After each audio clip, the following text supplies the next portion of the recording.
ኃያሎቹ ፓንጎሊኖች ኃይልን ስጡኝ፣ በላዬ ላይ አስማታችሁን አሳድሩ። ንጉሥ አይወድምም በውስጧ ይፈላ ጀመረ። እናም የፓንጎሊን ቆዳዋ ይረግፍ ጀመረ። አዲስና ብራማ ቆዳም ወጣላት። በጣም ያንጸባርቅ ነበረ። እናም ኃያል ጦረኛ አስመሰላት። የፓንጎሊኖቹ ትክክለኛ ጦርነት ተጀመረ። ተረት ተረትን ሰብስክራይብ በማድረግ ይከታተሉ። ዓለም በቴክኖሎጂ እየተራቀቀ ነው። ታዲያ የእናንተስ ልጆች ለምን ይቅርባቸው ብለን በአይነቱ ለየት ያለውን የልጆች ስማርቶች ይዘንሎት መጥተናል። ለልጆቹ ምርጥና ቀለል ያለ ሲሆን ካሜራና ቪዲዮ ስላለው የፈለጉትን ትውስታ ቀጭ ቀጭ፣ ሲም ስላለው ለወላጅ ጓደኛ ይደውላሉ።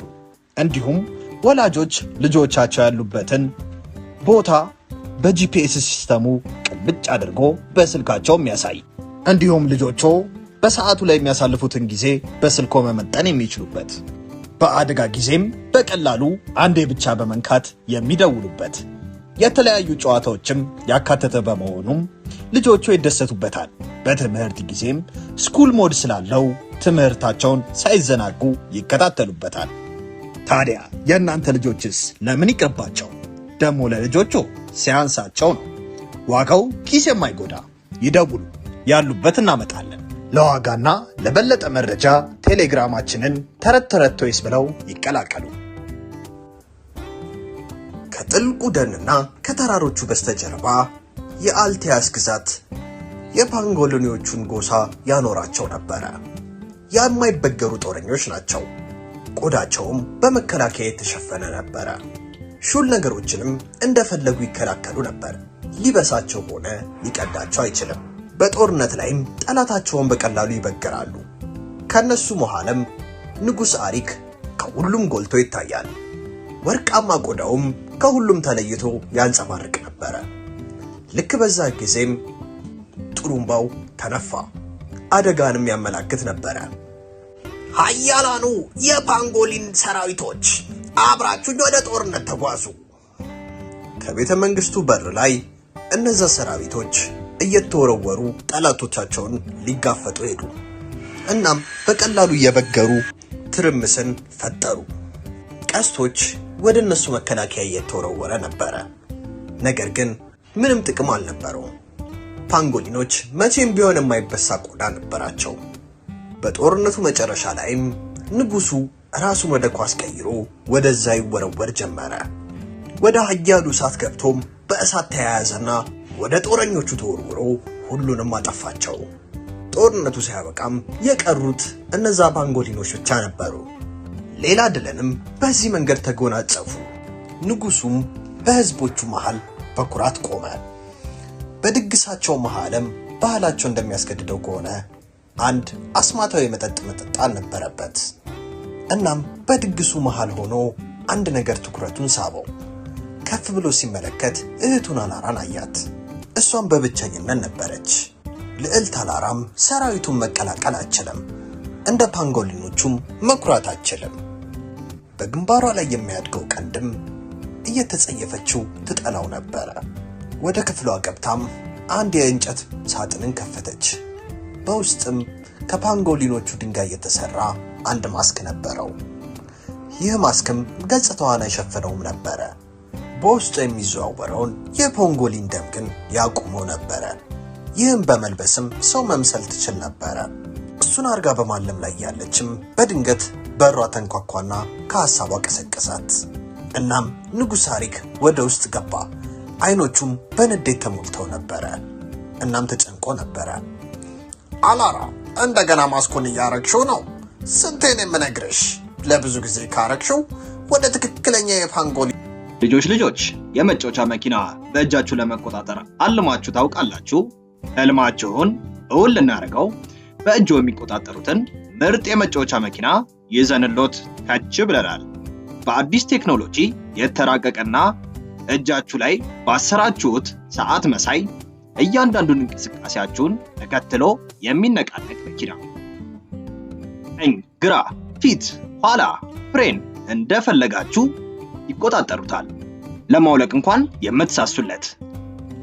በዚህ ደግሞ አያበቃም። ውብ ኤልኢዲ መብራት ያለው ድምጽ የሚያወጣ ለሽቅድድሞሽ የተዘጋጀ ከጓደኛ ቤተሰቦች ጋር የሚጫወቱበት። በዚህም አላበቃም። ለየት የሚያደርገው ሪሞት አያስፈልግም። በምንልክሎት የእጅ ጌጥ ይቆጣጠሩታል። ታዲያ ምን ይጠብቃሉ? ዛሬውኑ ደውሉ እና በእጆ ያስገቡ። በደስታም ይፈንድቁ። ዋጋው ተመጣጣኝ፣ ያላችሁበት ድረስ በነፃ እናደርሳለን። ማንነትሽ አትመለሽም። ወንድሜ እባክህን ከሱ ጋር ብቻ ስሆን ሰው መምሰል እፈልጋለሁ። በዛ ጊዜ ልቧ በፍቅር ተሞልቶ ነበረ። ደስተኛ የሚያደርጋትንም ሰው ፍለጋ ለማግኘት ትጓጓ ነበረ። አላራ እዚህ ነሽ? ዶሪያን እውነት ገጽታዬ? አላራ ገጽታሽ አስጨንቀሽ። እኔ አንቺን ነው የምወድሽ። ሰው ሞንሽ ፓንጎሊን፣ ቀንዱ ደግሞ ይበልጥ ውበትን የሚጨምርልሽ። አላራም በዶሪን ደስ የሚል ንግግር ተማርካ ነበረ። እናም ፍጹም አመነችው። ሰላምም ተሰማት። ትክክለኛ ማንነቷንም የተቀበለው መሰላት። ይህም ብዙ ሚስጥር ለሱ እንድታካፈለው አረገ። ዶሪያንም እጁን ይዛው ወደ ደኗ አመራች። የግዛቱን መከላከያም አሳልፋ ልታስገባው ነበረ። በታሪክም ለመጀመሪያ ጊዜ መጤ ወደ ውስጥ ሊገባ ነበረ። አላራም ትንሹ እጇን መከላከያው ላይ አረገች። እናም ትንሽዬ በር ተከፈተችና ወደ ውስጥ ገቡ። ዶሪያንም ወደ ቤቷ ወሰደችው። በዛም የፖንጎሊን ወታደሮች ሐውልት ነበረ። ወደ አትክልት ቦታውም እየጠለቁ ገቡ። በዛም ደስ የሚል መዓዛ ነበረ። ያ መዓዛም የሚወጣው ከህይወት ዛፉ ስር ባሉት ሳሮች ነበረ። ዶሪያን ይህ የፖንጎሊኖቹ ግዛት ሚስጥር ነው። ይህ ሳር ከአያቶቻችን የተሰጠን ስጦታ ነው። ስንበላው የፓንጎሊኖችን ኃይል እንዲቀየር ያደርጋል። መቼም የማይበገር ቆዳም ይሰጣቸዋል። ስለዚህ ይሄ ነው እናንተን እና ሰራዊታችሁን ኃያል ያደረገው። ከትንሽ ቀናት በኋላም ፀሐይ ከመውጣቷ በፊት አንድ ዱብዳ በግዛታቸው ላይ ወደቀ። የጦርነት ጥሩምባቸው ተነፋ። ሰራዊቱ ባልተዘጋጀ ጊዜም ከባድ ጥቃት ደረሰባቸው። ወታደሮቹም ገና ተኝተው ነበረ። የሚመጣባቸውን ጣጣም አልተረዱም። በዛ አትክልት ቦታ የነበረው አስማታዊ ሳር ድንገት በእሳት ተያያዘ። እናም ወደ አመድ ተቀየረባቸው። በተመሳሳይ ሰዓትም ግዛታቸውን የሚጠብቀው መከላከያ ይፈርስ ጀመረ።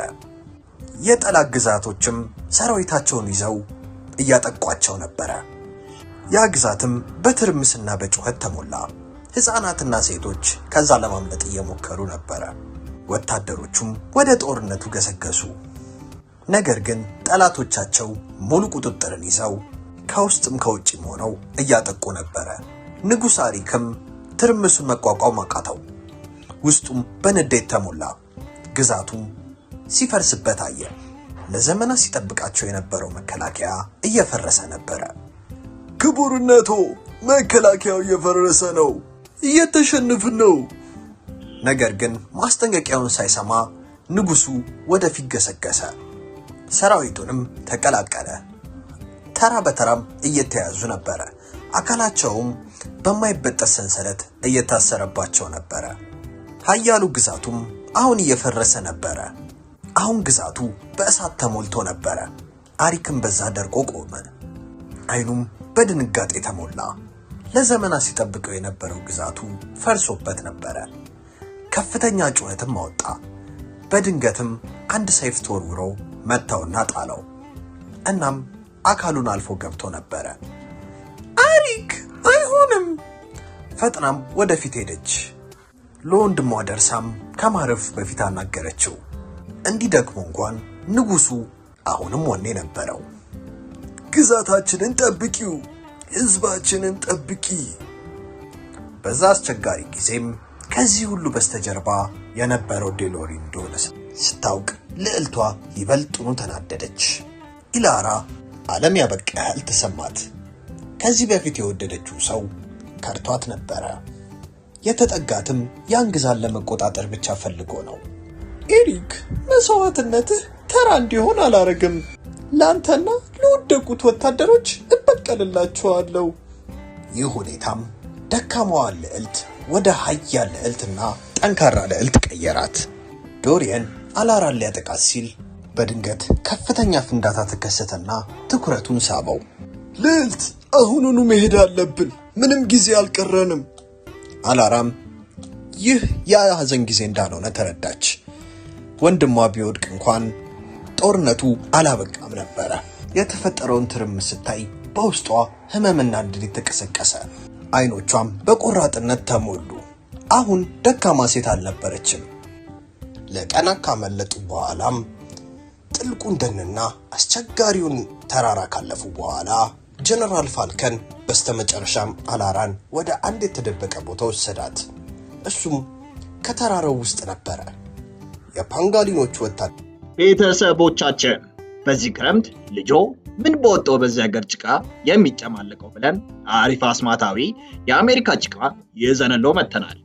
ልጆቹ ስክሪን ላይ ስልክ ላይ ከሰለቻቸው እያደገ ባለ አይምሯቸው የፈለጉትን ቅርጽ እየቀረጹ እያፈረሱ ደግሞ እንደገና እየቀረጹ ይዝናኑ።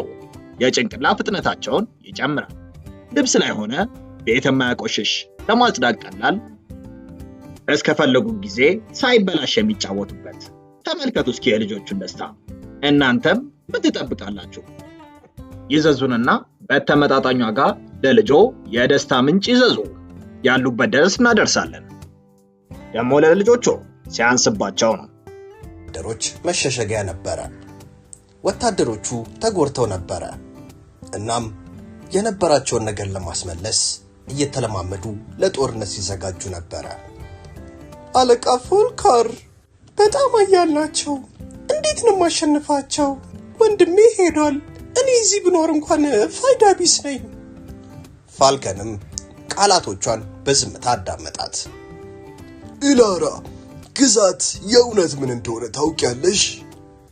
ፋልከንም ፈገግ አለ። አይኖቹን በስሜት ተሞሉ።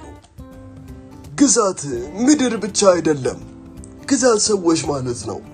እናም ሰዎች እስካሉ ድረስ ምንም አይነት ቦታ ግዛት ሊሆን ይችላል። ፋልኮንም ወደ ኪሱ ገባና አንድ ሞቅ ያለ አስማታዊ አበባ ወጣ።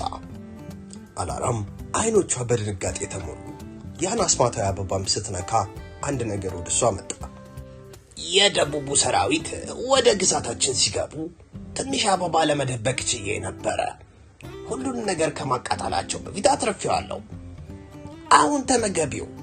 በውስጥሽ ያለውም ንጉሣዊ ደም እንዲቀሰቀስ አድርጊ። በውስጧም ኃይል ሲዘዋወር ተሰማት። የአላራ ቆዳ ይቀያየር ጀመረ። የሚያብረቀርቅ ፒንክ ቆዳም ኖራት። በእጅና ወገቧ ላይም ጨምሮ ያ አይበገሬው አካሏ መጣላት።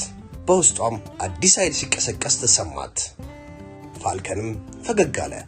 አላራ የልምምድ ሰዓቷ እንደደረሰ ገብቶት ነበረ። ፋልከንም ያለ እረፍት እንድትለማመድ አረጋት። የራሷን ቆዳ እንዴት እንደምትከላከልበት፣ እንዴት እንደምታጠቃበት አሳያት። ነገር ግን ተራ በተራ ስትወድቅ ነበረ። እያንዳንዱ ምት እያመማት ነበረ። ከልምምዱ የሚከሰትባት ጉዳትም የማይቻል ነበረ። አንዳንድ ጊዜያት ተስፋ ለመቁረጥ ትፈልግ ነበረ። ነገር ግን የኤሪክን ጉዳትና መውደቅ እያስታወሰች ትጽናናለች። ጥላቻና ንዴትም በርትታ እንድትለማመድ አረጋት። ከወራት ልምምድ በኋላም አላራ ደካማ ልዕልት መሆኗን አቆመች። ኃያልና እውነተኛ ጦረኛ ሆነች። አላራ፣ ወደ ቤት የምንመለስበት ጊዜ ነው። አሁን ሁሉንም ነገር አስመልሳለሁ። በውስጧ ባለው አስማታዊ አበባም ኮራች። አላራና ጀነራሉም ወደ ግዛቱ ለመመለስ እናም ግዛታቸውን ለማስመለስ ተጓዙ። በተጠጉ ጊዜም ያዩት ነገር አስደነገጣቸው። ብዙ ጦረኞችና ወታደሮች ነበረ። ወደ ውስጥ ሰርጎ ለመግባትም አስቸጋሪ ይመስላል። አላራም በዛ ቆማ አካባቢዋን ተመለከተችና አሰበች። አይኗም አንድ ነገር ላይ አረፈ። በዛ ግዛት መሃል ላይ የፓንጎሊኑ ሐውልት ወድቆ ነበረ። ጀነራል ፋልኮር፣ ይሄን ሐውልት እንጠቀመው። ምን ማለትሽ ነው? ከውስጡ እንደበቅ። በዛ አካባቢ ባለ ረጃቸውም ሐውልቱን ከፍተው ወደ ውስጥ ለመግባት ቻሉ። እናም ራሳቸውን በዛ ሐውልት ሸሸጉ። ፋልኮርም ወደዛ ተጠግቶ ከጎረቤት ግዛት የመጣላቸው ስጦታ እንደሆነ ሊያስረዳቸው ሞከረ። ወታደሮቹም በሐውልቱ ትልቅነት ግራ ተጋብተው ነበረ። ተው እንጂ ወዳጄ፣ ለስጦታ የተሰጠን ሐውልት እየገመገምክ ጊዜን አትግደል። ይልቁንስ ይሄን እያየ ጊዜ ብታሳልፍ ይሻላል። እናም ምስጋና ለፋልኮር ወደ ውስጥ ለመግባት ቻሉ። በዛ ግዛትም መሸ። ግዛቱም በጨለማ ተሸፈነ። ይህም ለአላራና ለወታደሮቿ ምርጡ ሰዓት ነበረ። ጠባቂዎቹ ተራ በተራ ተበገሩ። ምንም ድምፅም አላወጡም ነበረ። ዋና ዓላማቸው ላይም አተኮሩ። እሱም የታሰሩትን ጦረኞች መፍታት ነበረ። ፋልኮርም መንገዱን መራቸው። አላራም በቅርብ ሆና ተከተለችው። በመቅረብ ላይ ያሉም አላራ በድንገት ቆመች። አትክልት ቦታው በጠላት ጦር ተሸፍኖ ነበረ። ከነሱ መሃልም ቦሪያስ ነበረ፣ ለረጅም ጊዜ የምጠላው ሰው። አላራ፣ እዚህ ምን እያረግሽ ነው? እኔ እኮ እንትን መስሎኝ ነበረ። ቀልዱን ሊቀጥል ሲልም አላራ ተወረወረችበት። ጦረኞቹም ተከትለው እየደገፏት ነበረ። ከፍተኛ ጦርነትም በዛ አትክልት ቦታ ተነሳ። አላራም ፋልኮር ያስተማራትን ጥበብ እንዳለ ተጠቀመች። ጠላቶች ልጆች ራሳችሁን ወደምትወዱት ሱፐር ሂሮ ለመቀየር ዝግጁ ናችሁ? እኛም ለእናንተ ስንል የምትወዷቸውን የስፓይደርማንን፣ ሀልክን፣ ባትማንን ሙሉ ልብሶች ከነጭንብላቸው ይዘንለው መጥተናል። በተጨማሪም የተለያዩ የሥራ ልብሶች ከነ ሙሉ ዕቃቸው እንደ ዶክተር፣ ወታደር፣ ፖሊስ፣ ፓይሬት፣ ኧረ ምን የቀረ አለ? ብቻ እናንተ ይደውሉ። እኛ ለእናንተ ደስታ ህልሞን በቤቶ እናደርሳለን። በተመጣጣኝ ዋጋ ይደውሉ። ቻንም አንድ በአንድ እየዘረረቻቸው ነበረ። ነገር ግን ዶሪ እንደዛ በቀላሉ ሊተዋት አልቻለም። ኢላራ ተጠንቀቂ! ፋልኮርም ፈጥኖ ወደሷ መጣና ራሱን አካሉን መስዋዕት አድርጎ እሷን አዳናት። የአላራ አይንም በድንጋጤና በሽብር ተሞላ። አላራ ዓላማሽን አሳኪ። እንደገናም አላራ የምትወደውን ሰው በማጣት ተጎዳች። ዶሪያንም በቅርብ ሆኖ ይሄን እየተመለከተ ነበረ። ፊቱ ላይም አስፈሪ ፈገግታ ይታያል። ወታደሮቹንም የቀሩትን ፓንጎሊኖች ይዘው እንዲያቃጥሏቸው አዘዘ። እናም እሳት በዛ ቦታ ተጣለ። አትክልት ቦታውም በወፍራም ጭስና እሳት ተሞላ። ዶሪያንም በእርካታ ሳቀባቸው። ሁሉንም ሰዎቿንም ያጠፋባት መሰለው። ነገር ግን ልክ ፊቱን እንዳዞረ አንድ ብርሃን ከእሳት ውስጥ አበራ። ዶሪስም ደነገጠ። ከእሳቱ ውስጥም አንድ ምስል ወጣ። አካሏም በኃያል ቆዳ ተሸፍኖ ነበረ። ብራማ ሆኖም ያበራ ነበረ። አይኖቿም ቀይ ሆነው ያስፈራሉ። በውስጧ ያለውም የጦርነት ንግሥት ተነሳች። አይሆንም! በማይበገረው ቆዳዋም ተንከባላ ተራ በተራ ወታደሮቹን ዘረረቻቸው። ማንም ሊወዳደራትም አልቻለም። ዶሪን አሁንም ሳይበገር ሊያጠቃት ቢሞክርም አላራ ግን በጠንካራ ቆዳዋ እየተመላለሰች አዳከመችው። ዶሪያንም ወደቀ። ከዚህ በላይም ሊፋለማት አልቻለም። በዛ ምሽትም በህዝቦቿ ድጋፍ አላራ በስተመጨረሻም ግዛቷን አስመለሰች። ፀሐይም በአልቲያ ስትወጣ አዲስ ጅማሮን ፈጠረ። አላራ አሁን በዕጣ ፈንታ የታሰረች ልዕልት አልነበረችም። ትክክለኛዋ ወራሽ ነበረች። የአትክልት ቦታም እንደ ድሮ ያበራ ጀመረ። ኢላራም የግዛቱ ንግሥት ሆነች። በህዝቧም ትከበርና ትወደድ ነበረ። ተረቱ እንደተመቸው ተስፋ እናደርጋለን። አዳዲስ ተረቶች ስንሰራ እንዲደርሱ የደወል ምልክቷን ይጫኑ። እንዲሁም ላይክ፣ ሼር ሰብስክራይብ በማድረግ ድጋፎን ያሳዩን። እናመሰግናለን። ገና ደርሷል። ለልጆ ምን ልስጠው ብለው እንደተጨነቁ ወሬው ደርሶናል። እኛም ለበዓሉ ልጆቹን የሚያስደስት መኪና ይዘን ከች ብለናል። ለየት የሚያደርገው ለስላሳ የውሃ ኳሶችን እየተኮሰ የተለያዩ ትርኢቶችን የሚያሳይ እስከ 40 ሜትር በሪሞት የሚሰራ 10 ሜትር ድረስ ጉዳት የሌለውን ላስቲክ የሚተኩስ ለልጆቹ ደስታና ፌሽታን የሚያመጣ ቻርጀር ስላለው ለሰዓታት ደስታን የሚሰጣቸው መኪና መሆኑ ነው። ዋጋው በጣም ተመጣጣኝ። ይደውሉ፣ ያሉበት ድረስ እናደርሳለን። ለምርጡ የገና ስጦታ ተዘጋጁ። በመገንባት በመገጣጠም የራሳችሁን መንገድ ሀዲድ በመስራት የሚዝናኑበት መኪና፣ የራሳችሁን ከተማ በመገንባት የምህንድስና ጭንቅላት ፍጥነትን የሚጨምር አሪፍ የገና ስጦታ በተመጣጣኝ ዋጋ፣ ችግር የመፍታትን ክህሎት የሚጨምር የተለያዩ መንገዶችን በመገጣጠም በደስታ ይፈንድቁ፣ እየተደሰቱ የሚማሩበት። ታዲያ ከዚህ በላይ የገና ስጦታ ከየት ይመጣል? ይደውሉ፣ ያሉበት ድረስ እናደርሳለን። ለበለጠ መረጃ ቴሌግራማችንን ይቀላቀሉ።